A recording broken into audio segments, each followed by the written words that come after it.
Hey there, welcome to this edition of Journey to Glide, where I'm documenting my journey to glide. I figured I'd take a video to just kind of update my progress on my journey.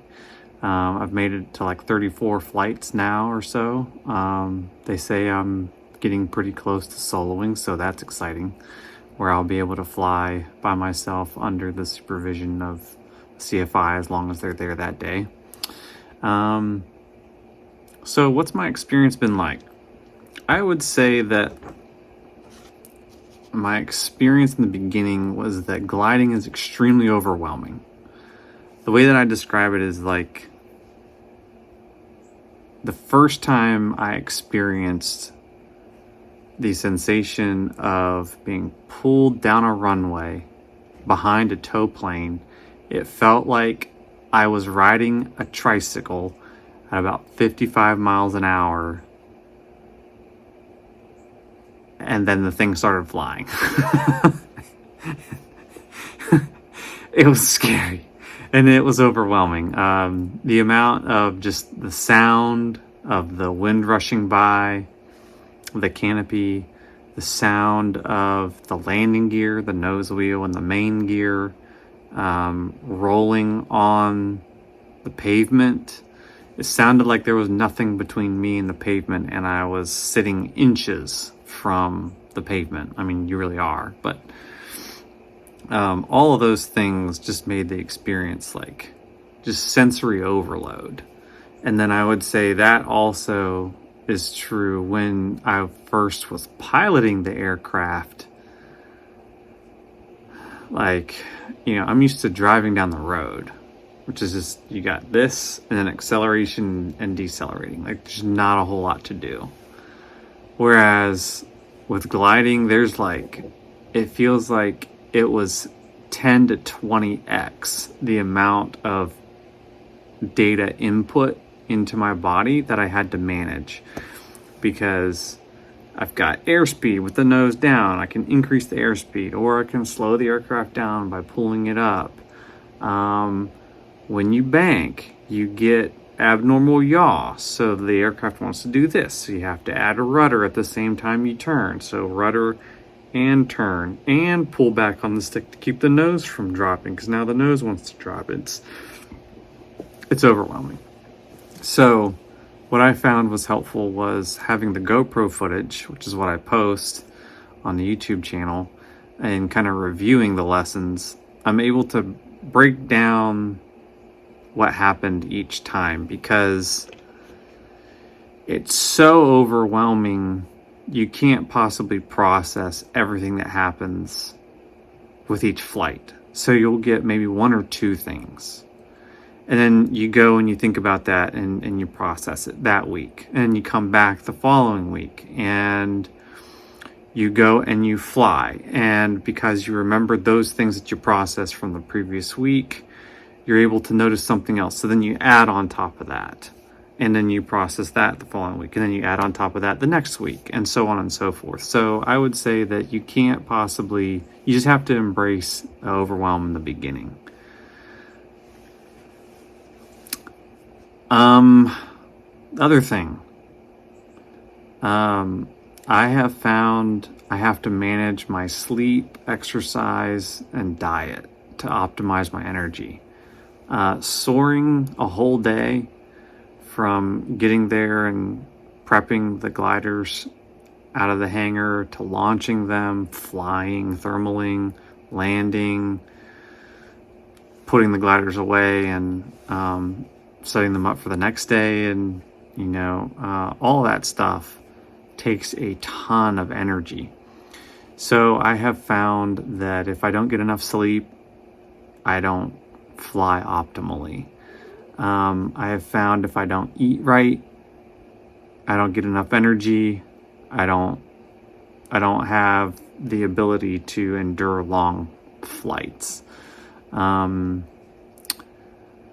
So all those things, I would say sleep is important above all of them. Make sure you're managing your sleep. That's what I have to do now. I can really only do about one day of soaring optimally. if I do 2 days of soaring back to back, so if I do a day of soaring on Saturday, I usually don't have optimized energy on Sunday to have a really good day of soaring. So that's the second thing I would say. The third thing I would say that I've learned is I've had to embrace the suck of reading books, which I'm like, I don't like reading books. Fourth thing, I have found that transitioning from different flight modes has been difficult. So in particular, when I spend 50 minutes thermaling, if I'm on a lesson and the instructor wants the thermal for that day, I have found that after 45 minutes of thermaling, coming down and trying to enter the pattern, it's a different mindset, because you got to be thinking about altitudes, traffic patterns, making radio calls and communicating, taking into account winds, maintaining a 55 airspeed or whatever it is depending on the winds, looking at the runway. It's a bit more complicated than thermaling. Thermaling, you just go in a circle. So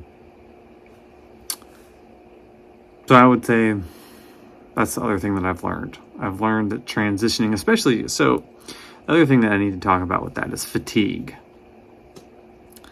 When you're thermaling, at least for me, when I've experienced, when I'm thermaling and I'm going around and around, staring at the ground at 45 to 60 degree of bank angle, and you do that for 45 minutes, now you can change, your rotation, your circle, and thermals run out, and then you do get a break where you have to go find another thermal.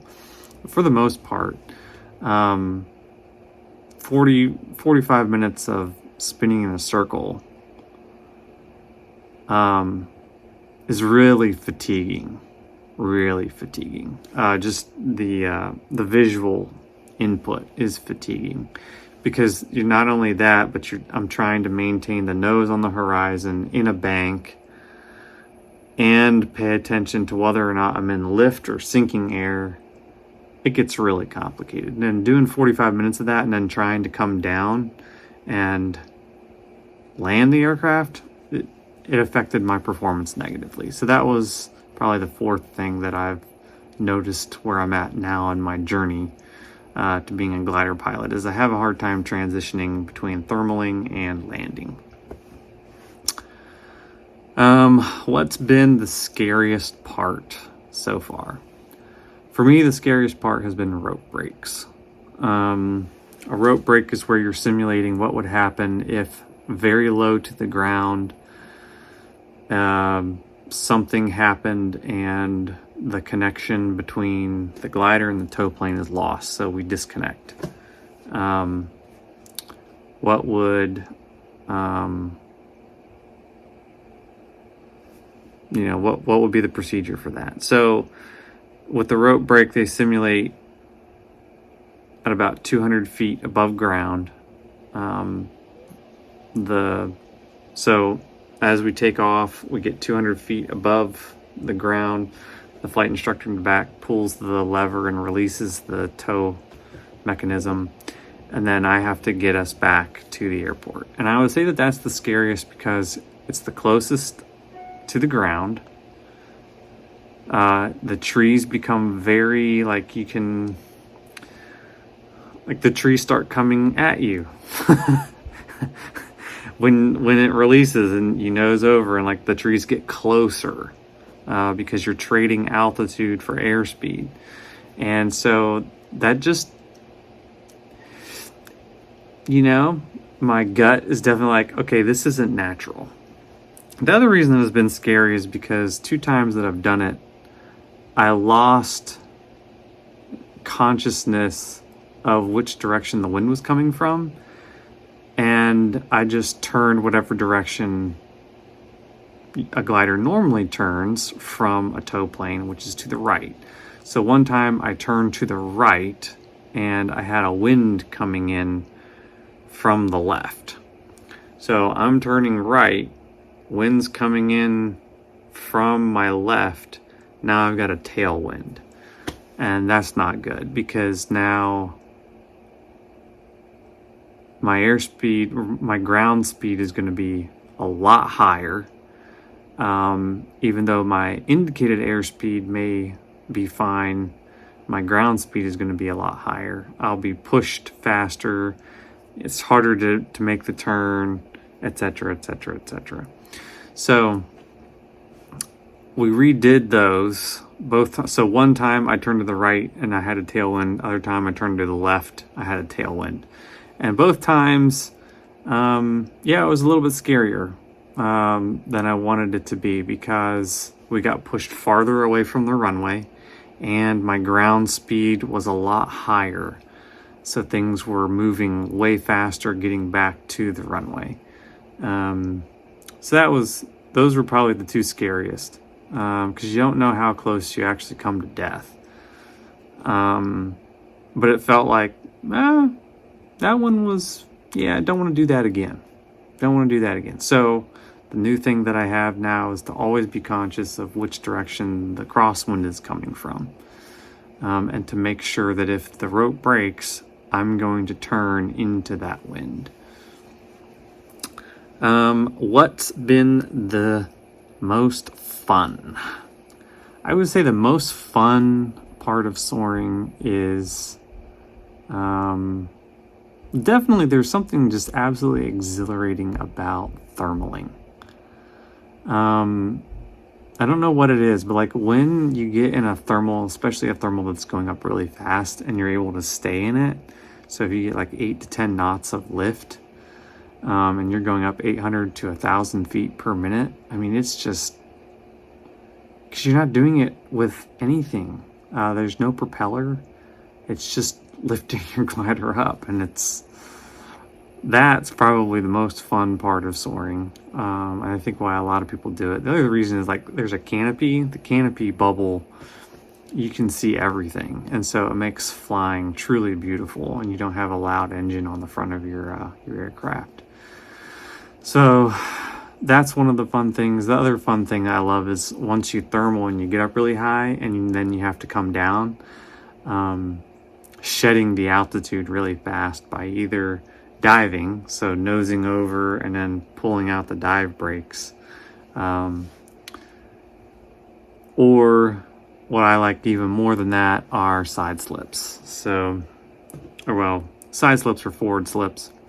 Probably more so the forward slip where you angle like this and then whoosh, go sideways. The side slip is actually where you can't and then keep the nose like this and then go straight like that.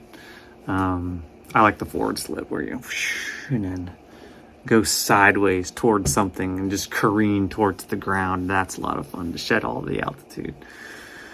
So I'd say that's my update for my journey so far. These are the things I've found, and I don't know how to end this thing. So thanks for watching and enjoying my journey. And if you're a glider pilot, keep on soaring.